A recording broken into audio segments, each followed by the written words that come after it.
Beberapa catatan tentang nubuatan keselamatan Israel. Pekabaran Injil Kristus sudah mencapai seluruh ujung bumi. Dengan begitu nubuatan Tuhan Yesus sudah digenapi. Jumlah orang Kristen di seluruh dunia sekarang mencapai 2,4 miliar orang. Sebaliknya, bangsa Israel dan Yahudi masih terus menolak Yesus Kristus menjadi Tuhan dan Juru Selamat mereka. Mereka sangat fanatik memegang dan mempertahankan agama Yahudi dengan harus menaati 613 perintah dan aturan hukum Taurat. Dengan demikian, mereka terlepas dari kebenaran Elohim yang diperoleh melalui iman kepada Tuhan Yesus Kristus. Kenyataan yang kedua, mereka tidak menerima dan mengenal Roh Kudus. Roh Kudus hanya diterima oleh semua orang yang percaya kepada Tuhan Yesus Kristus. Rasul Paulus menulis kepada jemaat di wilayah Galatia, "Hanya ini yang hendak ku ketahui daripada kamu. Adakah kamu telah menerima roh karena melakukan hukum Taurat atau karena percaya kepada pemberitaan Injil?" Galatia 3 ayat 2. Tuhan Yesus dengan tegas berkata bahwa Roh Kudus hanya diterima oleh setiap orang yang percaya kepadanya. Ia berkata, "Barang siapa percaya kepadaku, seperti yang dikatakan oleh kitab suci, dari dalam hatinya akan mengalir aliran-aliran air hidup." Yang dimaksudkannya ialah Roh Kudus yang akan diterima oleh mereka yang percaya kepadanya, sebab roh itu belum datang karena Yesus belum dimuliakan. Yohanes 7 ayat 38 dan 39. Hal yang sangat disayangkan adalah agama Yahudi sekarang tidak tahu bagaimana mereka harus menyelesaikan masalah dosa mereka. Karena sistem imamat dalam perjanjian lama yang diatur luas dalam kitab imamat sudah tidak berlaku lagi. Hal ini disebabkan karena bait suci di atas Gunung Sion sudah tidak ada. Sistem korban penghapus dosa sudah tidak berlaku lagi karena bait suci yang berdiri di Gunung Sion di Yerusalem dibakar tahun 70 Masehi oleh tentara Romawi. Dan bait suci tidak bisa didirikan di tempat-tempat lain. Bait suci harus hanya didirikan di atas Gunung Sion di Yerusalem. Bagi orang-orang Yahudi Mesianik, Tuhan Yesus Kristus sekarang adalah imam besar perjanjian baru, dan darahnya adalah darah perjanjian baru yang berkuasa menyucikan dosa dari seluruh umat manusia di bumi yang percaya kepada Kristus. Kita ketahui bahwa di atas Gunung Sion sudah berdiri selama lebih dari 1200 tahun dua bangunan dari agama Islam. Kita percaya bahwa Tuhan yang mengizinkan hal itu terjadi.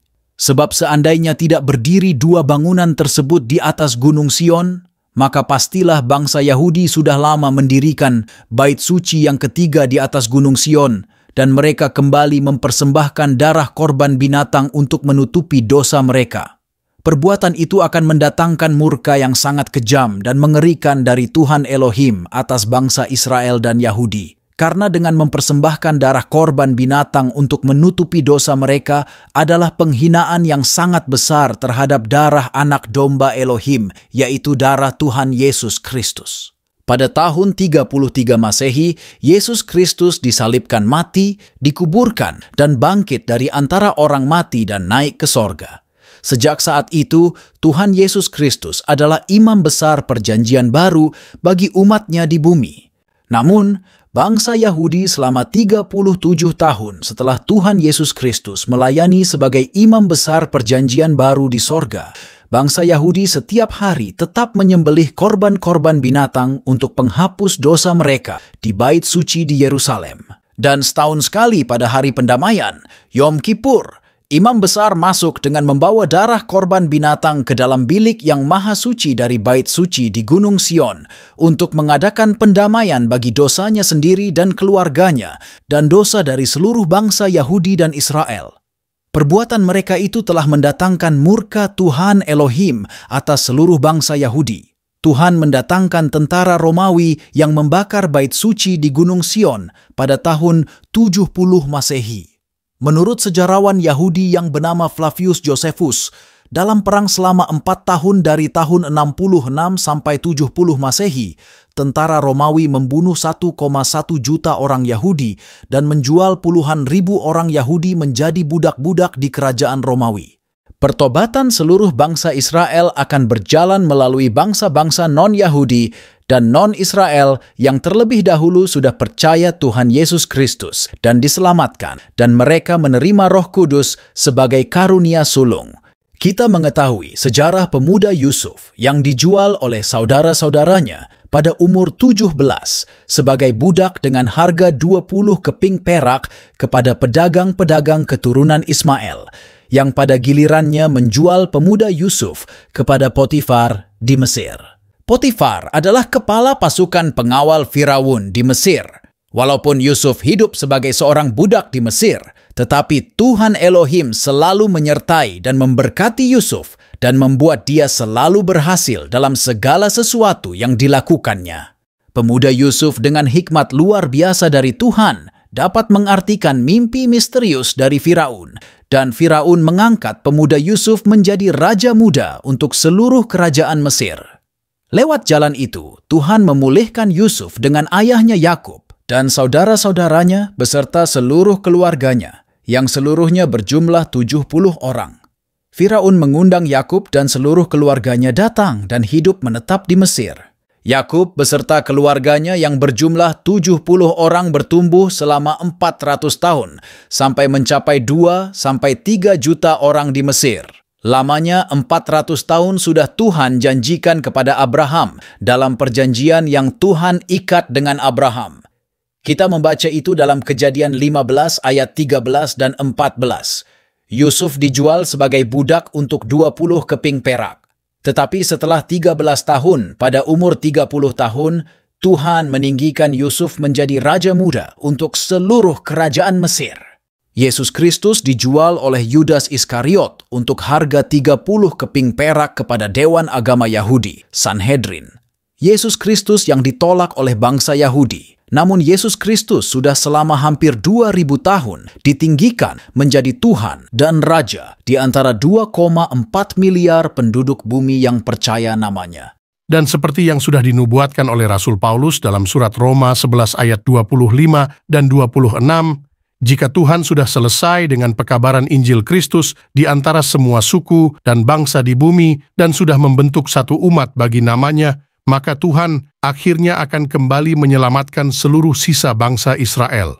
Dan seluruh bangsa Yahudi dan Israel akan bertobat dan percaya Tuhan Yesus Kristus dan diselamatkan dan menjadi kerajaan imamat yang rohani dan bangsa yang kudus untuk menyongsong dan melayani kerajaan 1000 tahun damai di bumi. Pemulihan bangsa Yahudi dan Israel secara alamiah sekarang sedang terjadi. Bangsa Yahudi sudah kembali dari masa pembuangannya selama 1813 tahun di seluruh dunia, dan mereka pada tanggal 14 Mei 1948 telah mendirikan negara Israel yang merdeka dan berdaulat. Namun, pemulihan Israel secara rohaniah belum terjadi secara besar-besaran. Itulah isi nubuatan dari Tuhan kepada Nabi Yehezkiel di masa pembuangan di Babel, yang kita membaca dalam pasal 37 ayat 1-14. Rasul Paulus juga sudah menulis bahwa yang alamiah harus datang terlebih dahulu mendahului yang rohaniah. 1 Korintus 15 ayat 46. Beberapa ayat nubuatan tentang keselamatan Israel. Kejadian 12 ayat 1-3. Berfirmanlah Tuhan kepada Abram, "Pergilah dari negerimu dan dari sanak saudaramu dan dari rumah bapamu ini ke negeri yang akan kutunjukkan kepadamu. Aku akan membuat engkau menjadi bangsa yang besar dan memberkati engkau serta membuat namamu masyhur, dan engkau akan menjadi berkat. Aku akan memberkati orang-orang yang memberkati engkau dan mengutuk orang-orang yang mengutuk engkau, dan olehmu semua kaum di muka bumi akan mendapat berkat." Bangsa Yahudi dan Israel tidak pernah terpisahkan dari agama Yahudi dan kota Yerusalem. Di masa Perjanjian Lama, seluruh kitab Perjanjian Lama ditulis dalam gulungan kitab. Kemanapun mereka pergi dan dimanapun mereka berada, bangsa Yahudi selalu membanggakan gulungan kitab Taurat Musa dan Nabi-Nabi dengan berkata, "Inilah tanah air kami." Itulah keyakinan iman yang membuat bangsa Yahudi selamat sampai kepada hari ini.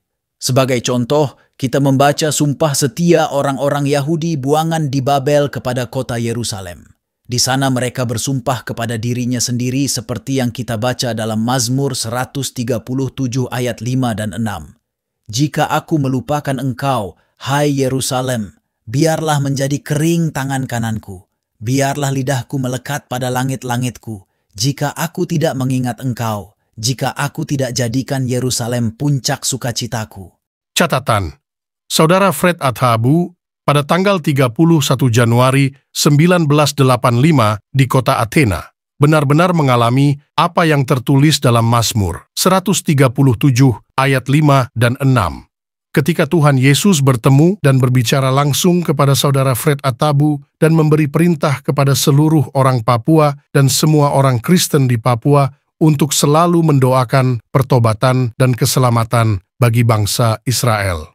Kita sangat beruntung bahwa Tuhan memimpin Rasul Paulus dan Barnabas berhasil dalam konferensi para rasul di Yerusalem pada tahun 50 Masehi, bahwa bangsa-bangsa non-Yahudi dibebaskan dari kewajiban harus menaati seluruh perintah hukum Taurat. Karena kita diselamatkan oleh iman kepada Tuhan Yesus Kristus dan bukan karena kita menaati seluruh hukum Taurat dengan 613 perintah dan aturannya. Kedua, semua dosa kita selalu disucikan oleh darah Tuhan Yesus Kristus dan bukan oleh darah korban binatang yang berlaku di masa Perjanjian Lama.